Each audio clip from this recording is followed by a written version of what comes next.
থেকে শুরু করব, কিন্তু তার পূর্বে চলুন একটু গুরুদেবের চরণ বন্দনা করে নিই।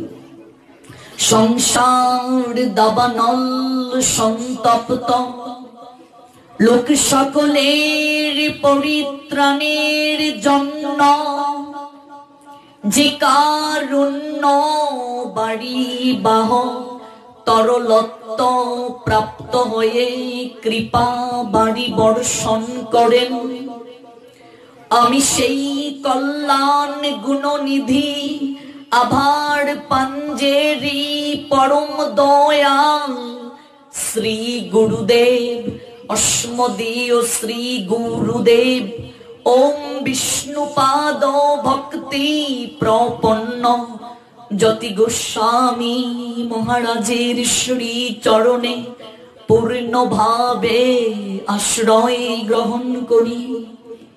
দণ্ডবোধ প্রণাম নিবেদন করি সমবেত প্রত্যেক ভক্তবৃন্দের আপন আপন গুরু মহারাজের চরণে। গুরুদেবকে বন্দনা করলে রাধা গোবিন্দকেও বন্দনা করা হয়। গুরু তুষ্ট হলে রাধা গোবিন্দও তুষ্ট হন। কাজে আজ সময় কম বলে আমরা কেবল প্রত্যেকের নিজ নিজ গুরুদেবের চরণ বন্দনা করে আপনাদের অনুমতি ক্রমে গতকাল যে জায়গায় কথার বিশ্রাম টেনেছি সেই জায়গা থেকে আমরা ফিরে যাচ্ছি। জয় জয় নিতাই গো সীতানা প্রেমানন্দে হরি হরি বলো মন জয় জয় শ্রী রাধে। ধন্যবাদ জ্ঞাপন করছি এই পারমার্থিক পথে আমি যাকে গাইড করি ব্রজবিহারী কৃষ্ণ দাসজি। কিছুক্ষণ আগে যে আপনাদেরকে অপ্রাকৃত কথা শ্রবণ করিয়ে আপনাদের সঙ্গ দিয়ে এতক্ষণ আপনাদের সাহচর্যে ছিলেন ভক্তবৃন্দ। গতকাল যে জায়গায় কথার বিশ্রাম টেনেছিলাম, এই জগতের বুকে সবচেয়ে একটা আশ্চর্য শব্দ, যে শব্দটিকে মৃত্যু বলা হয়। কবিগুরু রবি ঠাকুর বলছিলেন, মরণ রে তুহু মম ঘন শ্যাম। মৃত্যু একেবারে ছোট্ট একটা শব্দ, কিন্তু এর গভীরতা, এই শব্দের ওজনটাকে বহন করা সবার পক্ষে সম্ভব নয়।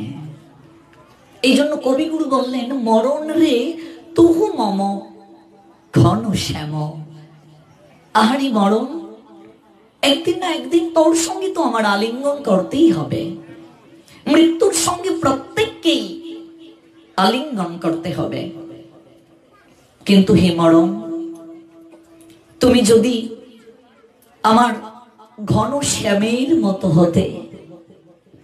মরণ রে তুহু মম ঘন শ্যাম।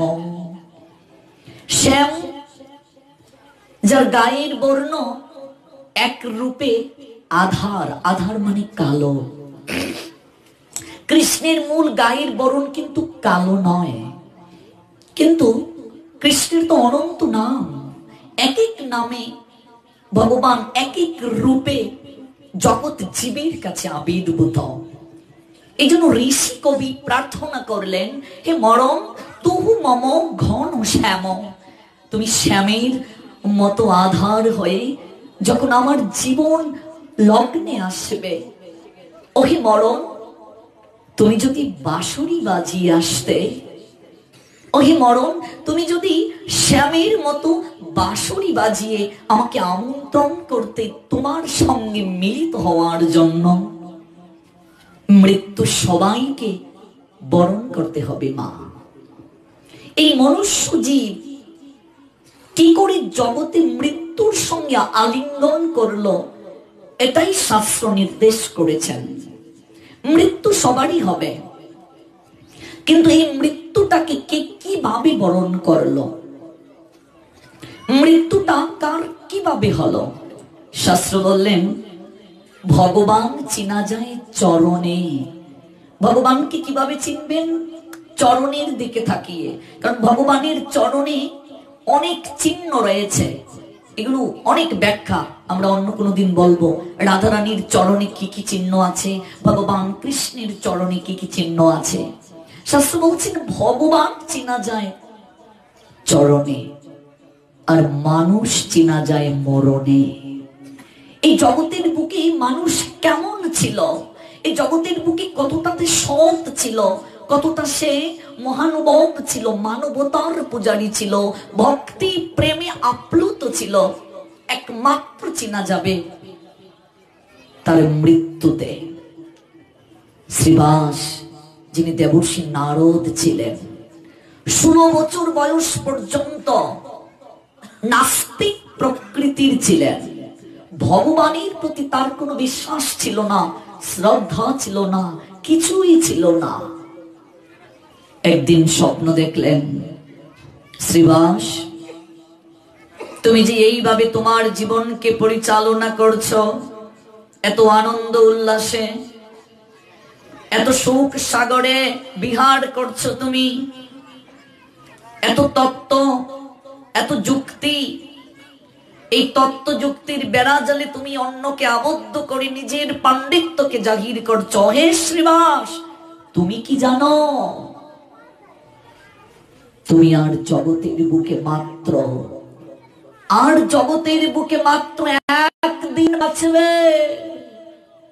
ভাবা যায় কেউ যদি এরকম স্বপ্ন আদেশ পায় আর তুমি একদিন বাঁচবে, কি হবে অবস্থাটা?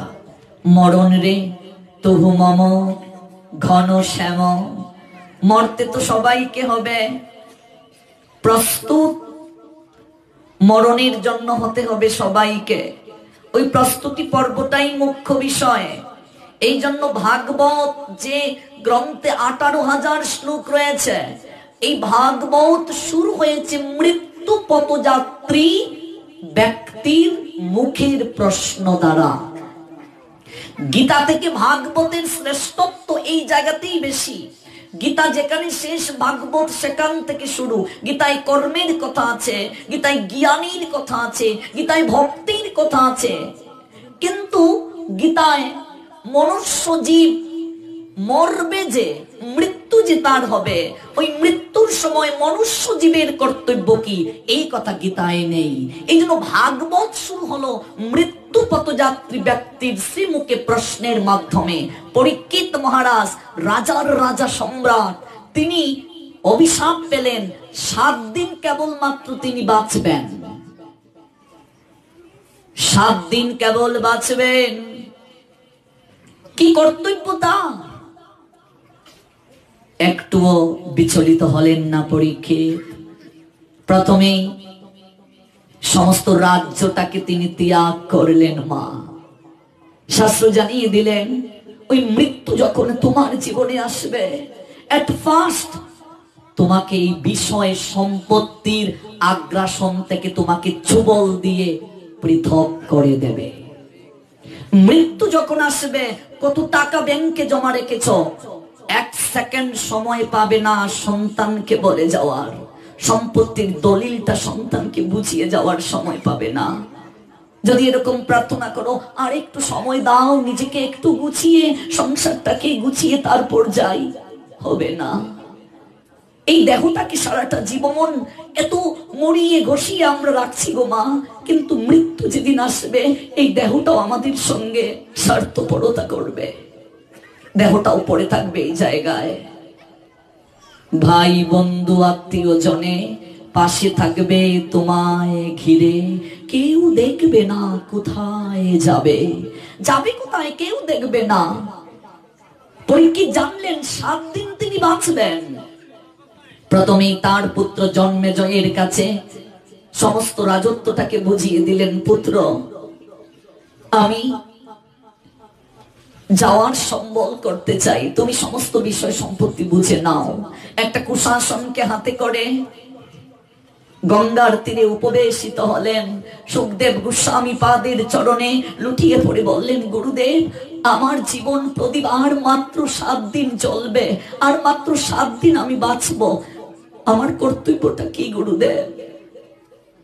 পরীক্ষিত জেনেছিলেন 7 দিন বাঁচবেন, আমরা কদিন বাঁচবো কেউ কি বলতে পারবো মা?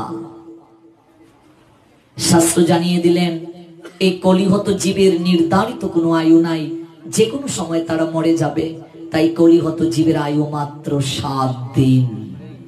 7 দিন কি করে?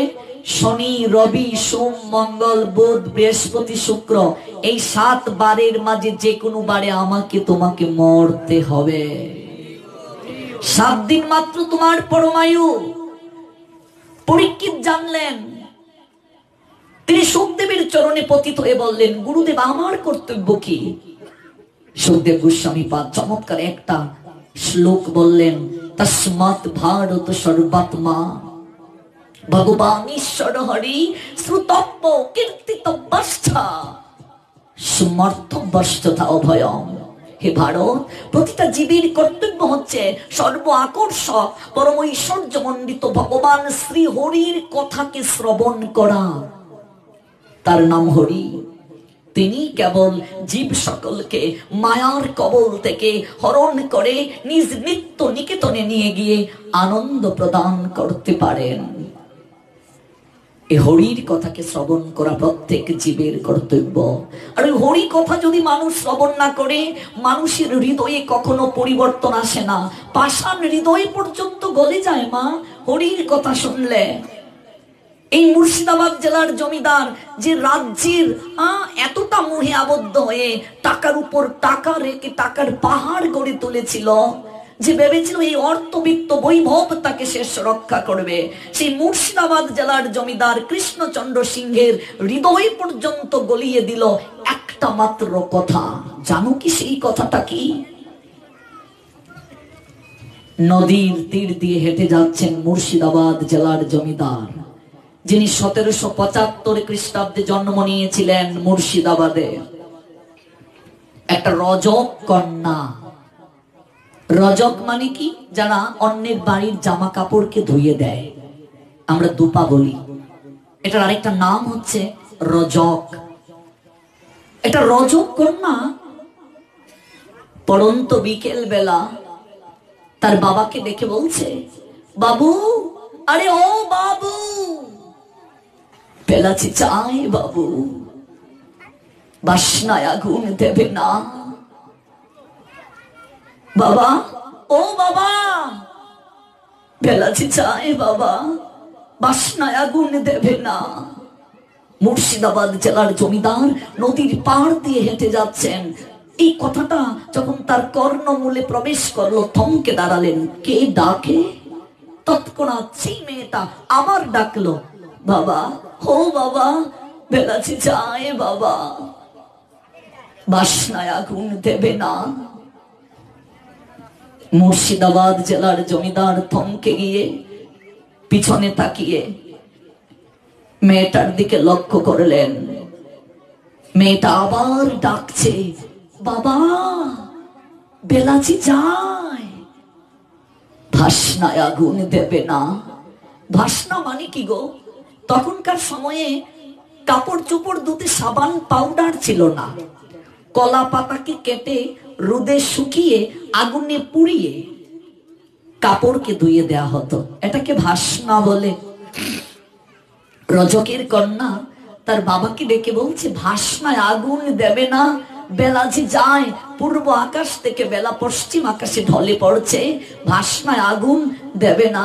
আর মুর্শিদাবাদ জেলার জমিদার কথাটা শুনে থমকে গিয়ে পিছনে ফিরিয়ে তাকালেন।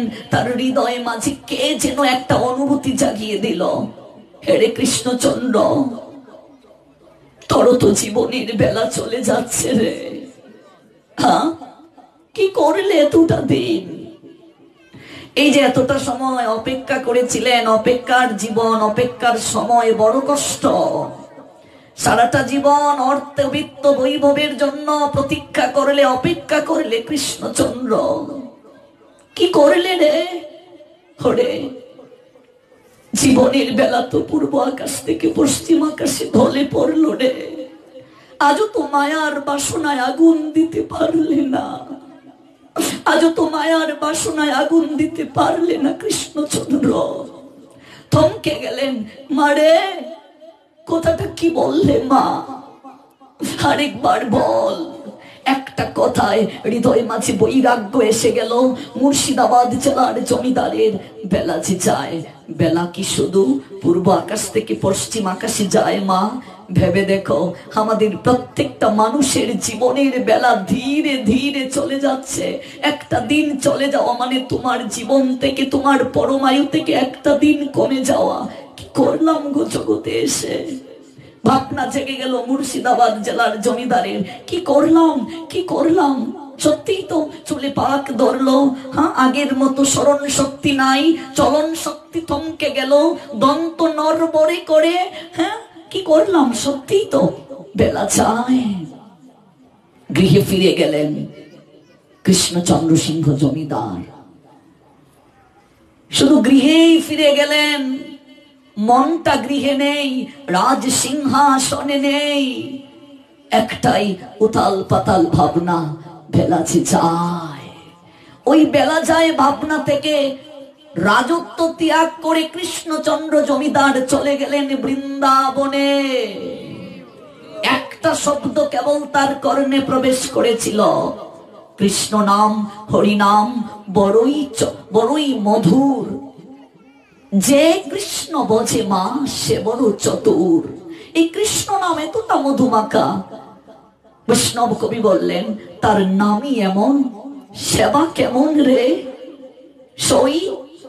যে নাম শুনলে, যে কথা শ্রবণ করলে হৃদয়ে গলে যায়, অন্তরে একটা অন্যরকম আলোড়ন সৃষ্টি হয়, নয়নে প্রেমাশ্রু ঝরে পড়ে। সখীরে বল না, যার নামই এমন, সেবা কেমন রে। একটিবার যদি তাকে দর্শন করতে পারতাম। কৃষ্ণচন্দ্র জমিদারের হৃদয় উতাল পাতাল হয়ে গেল। আমি আর সংসারে থাকবো না। একটা মেয়ে মাত্র, তার সুমতিকে বুঝিয়ে তার নিকট থেকে বিদায় নিয়ে চলে গেলেন বৃন্দাবনে। কৃষ্ণচন্দ্র গুরুদেবের চরণে আশ্রয় নিলেন কৃষ্ণদাস। গুরুদেব যথার্থ তত্ত্বদ্রষ্টা গুরুদেবের কৃপা না পেলে গোবিন্দের কৃপা হয় না। আমি আপনার নিকটে শরণাগত হয়েছি, আপনি আমাকে কৃপা করে দীক্ষা প্রদান করুন। আমি সব ছেড়ে চলে এসেছি। আমার হৃদয়ে একটাই ধারণা, আমি একটিবার যুগল রূপ দর্শন করতে চাই। তোমার নাম কি? আমার নাম লালা। কৃষ্ণচন্দ্রকে আদর করে তার মা বাবা লালা বলে ডাকতেন। কোন লালা তুমি? আমি জমিদার লালা। দেখো বাবা, ওই পারমার্থিক জগতে পদবী কখনো খাটে না বাবা। এখানে বংশের অহংকার, অর্থের অহংকার, রূপের অহংকার, গুণের অহংকার, পাণ্ডিত্যের অহংকার যদি থাকে, কৃষ্ণ কৃপা লাভ করা যায় না। আমার কাছ থেকে দীক্ষা নেওয়া তো এত সহজ নয় বাবা। দাঁড়ে দাঁড়ে তোমাকে ভিক্ষা করতে হবে। বৃন্দাবনের প্রত্যেকটা ঘরে গিয়ে ভিক্ষা করতে হবে। সমস্ত কিছু করেছিলেন। জমিদার হয়ে মৃত্তিকায় শয়ন করেছিলেন, বালিকে একটু উঁচু করে বালিশের মতো বানিয়ে তাতে শয়ন করেছিলেন। জনমের শত্রু জগৎসেদ বন্ধু তাকেও আপনার করে নিয়েছিলেন কৃষ্ণ প্রেম ভক্তি লাভের জন্য। সেই লীলা অনেক আপনারা জানেন। এই কৃষ্ণচন্দ্র জমিদারের জীবন চরিত 7 দিন শ্রবণ করলেও শেষ হবে না। এই কৃষ্ণচন্দ্র জমিদার গুরু কৃপা পেয়ে বৃন্দাবনে প্রত্যহ হরিনাম করেন, রাধা মদন মোহনের আরাধনা করেন, ভজনা করেন, বৃন্দা দেবীকে অর্চন করেন, প্রতিদিন প্রণাম দিয়ে বৃন্দা দেবীর নিকট প্রার্থনা করেন। একদিন ভোরবেলা স্নান কার্য সমাপন করে তুলসীকে প্রণাম দিয়ে মুর্শিদাবাদ জেলার জমিদার কৃষ্ণচন্দ্র বলছেন, ওহে কৃষ্ণ প্রেয়সী, তোমার বন্ধনায় আমরা গেয়ে থাকি, যে তোমার শরণ লয় তার বাঞ্ছা পূর্ণ হয়। আমি তো সব ত্যাগ করে এই বৃন্দাবনে এসে তোমার শরণ নিয়েছি, কই আমার তো বাঞ্ছা আজও পূরণ হয়নি। বাঞ্ছা মানে ইচ্ছা, আমি তো আজও কৃষ্ণ কৃপা লাভ করতে পারলাম না। কৃপা করে করো তারে বৃন্দাবনবাসী। বৃন্দাবনে বাস দিলে কিন্তু বৃন্দাবনেশ্বরকে দর্শন করতে পারলাম না। হে তুলসী, তুমি না গোবিন্দের প্রিয়া, তুমি না কৃষ্ণের প্রিয়জন, তুমি না কৃষ্ণের প্রিয় সহচরী। তুমি একটিবার আমার হয়ে তোমার প্রাণপতি কৃষ্ণকে আমায় দর্শন করতে সহায়তা করো। বৃন্দা কৃপা হইলে হয় বৃন্দাবন প্রাপ্তি, বৃন্দার কৃপা না হইলে নহে কৃষ্ণ প্রাপ্তি। তুলসীর কৃপা না হলে, বৃন্দার কৃপা না হলে বৃন্দাবনেশ্বর কৃষ্ণের কৃপা হয় না। এই জন্যই আমরা বলি, তুমি বৃন্দা নাম ধরো, অঘটন ঘটাতে পারো। সিদ্ধ মন্ত্র দিয়াছেন তোমাকে পৌর্ণমাসী। নম নম তুলসী কৃষ্ণ প্রেয়সী, রাধা কৃষ্ণের চরণ পাবো এই অবিলাসী। আমি রাধা কৃষ্ণের সেবার অধিকারী হতে চাই, তুমি আমাকে রাধা কৃষ্ণের সেবার অধিকারী করে দাও। অজুর ধারায় কৃষ্ণচন্দ্র জমিদার কাঁধে মা কৃষ্ণচন্দ্র জমিদার ভাবলেন, কঠোর আরাধনা না করলে তোমার মন গলে না রাধা মদন মোহন। আমি আজ থেকে একদিন আহার গ্রহণ করব, আর একদিন উপবাস থেকে তোমাকে ডাকবো। সংযম এটাকে বলে, এটাই সাধনা। সাধনা শব্দের অর্থ কি? স্বভাবকে সংযত রাখার নামই সাধনা। একদিন আহার গ্রহণ করবেন, আর একদিন উপবাস থেকে ভগবানকে ডাকবেন। তারপর দুদিন আহার, দুদিন উপবাস, তারপর 3 দিন পর আহার। এইভাবে কঠোর আরাধনা করছেন আর গোবিন্দকে স্মরণ করছেন। জমিদারের সন্তান, যে নিত্য রাজভোগকে তোমা, যে সোনার পালঙ্কে ঘুমাতো, লক্ষ লক্ষ দাস দাসী যার সেবা করার জন্য দাঁড়িয়ে থাকতো, আজকে একটা কথা তার হৃদয়কে পরিবর্তন করে দিল। বাবু পেলাছে যায়, একটা চিন্তা তার হৃদয়কে পরিবর্তন করে দিল। বেলা চলে যাচ্ছে, যে কোনো সময় মৃত্যু ঘনিয়ে আসবে। এই ভোগের সামগ্রী জগতে পড়ে থাকলেও দেহ যদি দুর্বল হয়ে যায়, বৃদ্ধ হয়ে যায়, ইন্দ্রিয়গুলো যদি নিষ্ক্রিয় হয়ে যায়, তোমার সামনে ভোগের সামগ্রী থাকবে, তোমার ভোগ করতে ইচ্ছে হবে না। কি বিচিত্র সংসারের নিয়ম বাবা। শৈশব থেকে কৈশোর, যৌবন, এক সময় বার্ধক্য, আর বার্ধক্য জীবনটা এমন একটা কষ্টের জীবন, এই সময় কেউ কাউকে ভালোবাসে না। যতদিন করে জন ধন উপার্জন, ততদিন বসে থাকে নিষ্পরিজন। সংসার বড় বিচিত্র মা। যতদিন সংসারে খাটতে পারবে, সংসারকে দিতে পারবে, সবাই তোমায় ভালোবাসবে। পরে যখন বৃদ্ধকালে জীর্ণ হয় দেহ, ডেকেও জিজ্ঞেস করে না কেহ। একেশে পাকিবে, দন্ত নড়িবে, সম্বল হবে তোমার লাঠি।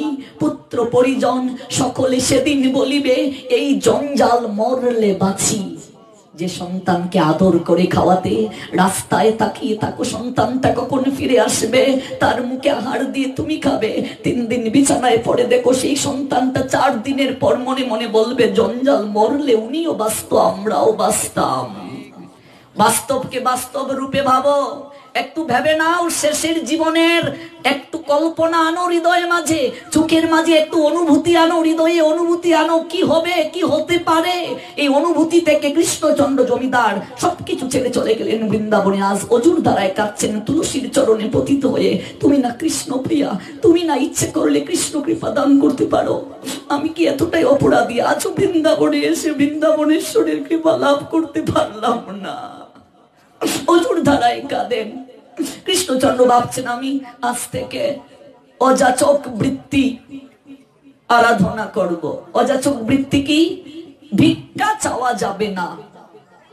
কেউ যদি ইচ্ছে করে কিছু প্রসাদ দিয়ে যায় তা খাবে, যদি কেউ না দেয় না খেয়ে থাকতে হবে।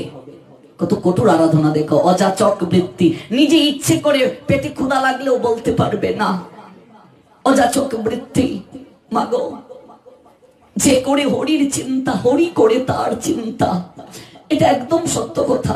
এটা আমার ব্যক্তিক জীবনের অভিজ্ঞতা থেকে বলি। হরিদাস মহাপ্রভুকে বলেছিলেন, প্রভু সংসারে যার কেউ নাই, তুমি বলছো তার তুমি আছো।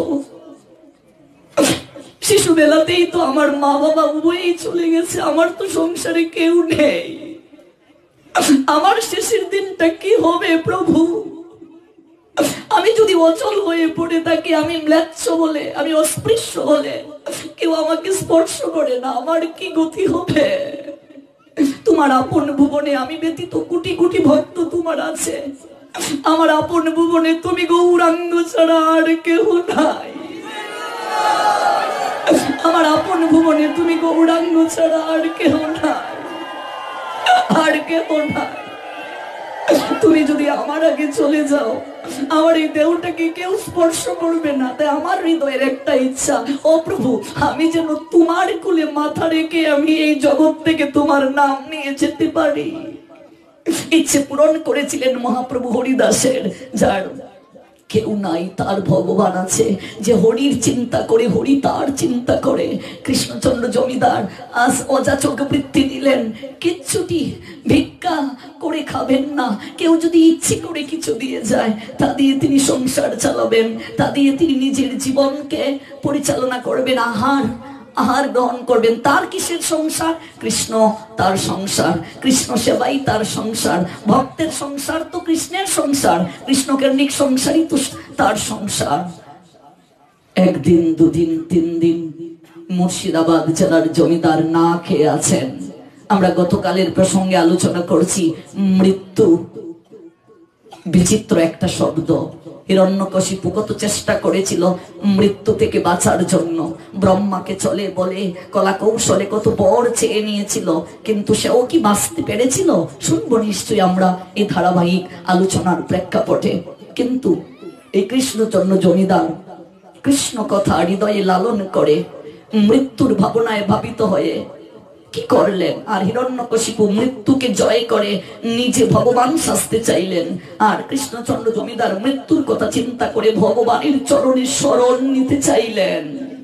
এই দেখুন পার্থক্য, ভক্ত আর অসুরের পার্থক্য কোথায়। 3 দিন না কে আছেন জমিদার কৃষ্ণচন্দ্র, জল পর্যন্ত গ্রহণ না। ভিক্ষা চাইতে পারবেন না তো, আর ভিক্ষা যদি না চান তাহলে কাউকে না কাউকে তাকে কিছু দিতে হবে, আর কেউ তাকে কিছু দিয়েও যায় নাই। 3 দিন না খেয়ে আছেন। রাধা মদন মোহন মন্দিরে ভগবান মদন মোহন পূজারীকে স্বপ্নে দর্শন দিলেন। পূজারী, ওঠো, ঘুমিয়ে গেছো? অবাক হলো পূজারী, কে ডাকে এরকম? কে? আমি মদন মোহন, তোমার আরাধ্য বিগ্রহ। প্রভু, আপনি আপনি আমায় দর্শন দিলেন। প্রভু, আমি না আপনাকে শয়ন দিয়ে আসলাম। পূজারী, আমি 3 দিন ব্যাপী ঘুমাতে পারিনি রে। কেন? ওরে, পেটে যদি কারো ক্ষুধা থাকে চোখে কি ঘুম আসে রে? পেটে যদি ক্ষুধা থাকে চোখে ঘুম আসে কেন? আমি যে প্রতিদিন তোমাকে রাজভোগ দেই, তুমি কি গ্রহণ করো না? ওরে, আমার এক ভক্ত 3 দিন না খেয়ে আছে রে। ও আমাকে হৃদয় দিয়ে ভালোবাসে, সবকিছুকে পিছনে ফেলে আমাকে প্রাপ্তির জন্য ছেড়ে চলে এসেছে। আমি ভক্তের মুখে আহার গ্রহণ করি রে। ভক্ত আমার মাতা পিতা, ভক্ত আমার গুরু, ভক্ত আমার নাম রেখেছে বাঞ্ছা কল্পতরু। মাগো, এত আয়োজন, এত প্রসাদ, যদি ভক্ত না থাকে আনন্দ আছে গো? এই আয়োজনের কি পূর্ণতা আছে? হ্যাঁ, যেখানে আনন্দ ভক্তের মিলন মেলা, বুঝবে ভগবানও সেই জায়গায় আছে। নয়ম তিষ্ঠামি বৈকুণ্ঠে যোগিনাম হৃদয়ে নচ মদ্ভক্ত যত্র গায়ন্তি তত্র তিষ্ঠামি হে নারদ। আমি বৈকুণ্ঠে থাকি না, আমি যোগীদের হৃদয়ে থাকি না। আমার ভক্তগণ যেখানে মিলিত হয়ে আমার কোনো কীর্তন করেন, আমি সেই স্থানে শ্রীমতী রাধা রানীকে নিয়ে বিরাজ করি। যত্র গীতা বিচারশ্চ পঠনং পাঠনং তথা মুদতে তত্র ভগবান শ্রীকৃষ্ণ শ্রীরাধয়া সহ। যে স্থানে গীতা শাস্ত্রের অধ্যয়ন করা হয়, অধ্যাপনা করা হয়, বিচার করা হয়, বিশ্লেষণ করা হয়, দেবকী নন্দন ভগবান কৃষ্ণ সেই স্থানে শ্রীমতী রাধা রানীকে নিয়ে বিরাজ করেন। ভক্ত ভগবানের শক্তি, ভক্ত না থাকলে ভগবানের অস্তিত্ব নেই। ভক্ত করে ভক্তের খেলা, ভগবান বলছেন আমি করি প্রেম তরঙ্গ লীলা। ভগবান যে লীলা সম্পাদন করে আনন্দ লাভ করতে চান, এই আনন্দটা কার কাছ থেকে ভগবান লাভ করেন? ভক্তের কাছ থেকে। এই জন্য দেখবেন সৃষ্টির প্রারম্ভিকায় পরমাত্মা ভগবান এক ছিলেন। ভাবলেন একার মাঝে তো কোনো আনন্দ নেই। Lonely life is extreme anxious situation, passing extremely anxiety time. That causes all power supreme being Krishna নিজ থেকে প্রকৃতি স্বরূপ আল্লাদিনী শক্তি স্বরূপ রাধা রানীকে সৃষ্টি করলেন লীলাতে পুষ্টি সাধন করার জন্য। জীবদেরকে সৃষ্টি করলেন লীলায় আনন্দ প্রদান করার জন্য। খেলা, ওই খেলারই অপর নাম লীলা।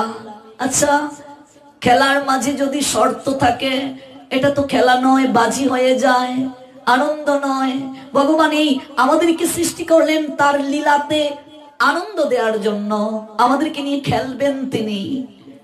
আমরা যখন সৃষ্টি হলাম, ভগবান ভাবলেন দুপক্ষ যখন খেলোয়াড় থাকবে, যারা খেলবে তাদেরকে যদি স্বতন্ত্র না দেয়া হয়, স্বাধীনতা যদি না দেয়া হয়, খেলায় কি আনন্দ হবে? আপনি খেলার জন্য ডাকলেন, কিন্তু আপনি যদি স্বাতন্ত্র না দেন, সে খেলবে কিভাবে? আইন কানুন তো নিশ্চয়ই থাকবে, খেলার নিয়ম, কিন্তু আপনি যদি তাকে স্বাধীনতা না দেন, তার মনের মতো খেলতে না দেন, তাহলে তো আনন্দ নেই খেলায়। কারণ বন্দী জীবনের মতো দুঃখ আর হতে পারে না। ভগবান ভাবলেন আমি যে জীবদেরকে সৃষ্টি করলাম, ওদেরকে যদি আমি স্বাধীনতা না দেই, তাহলে তো খেলায় আনন্দ হবে না, লীলাতে আনন্দ হবে না। সৃষ্টি তত্ত্বটা পড়ে দেখবেন। তাই ভগবান আমাদেরকে স্বাতন্ত্র বোধ দিলেন, তোমাদেরকে স্বাধীনতা দিলাম, তবে হে মনুষ্য জীব, সঙ্গে তোমাদের হৃদয়ে একটা বিবেক দিয়ে দিলাম। ওই বিবেক পরিচালনা করে তুমি তোমার জীবনকে পর্যবসিত করবে।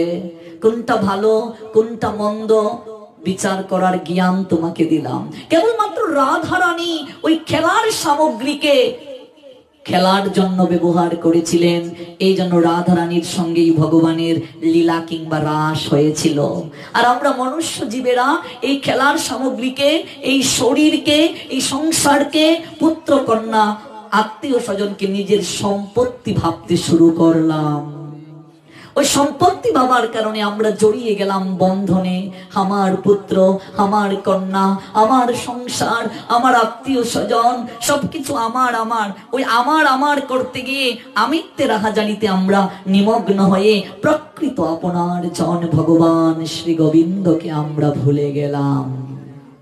খেলার সামগ্রী কেবল খেলার জন্য, ব্যক্তিগত সম্পত্তির জন্য নয়।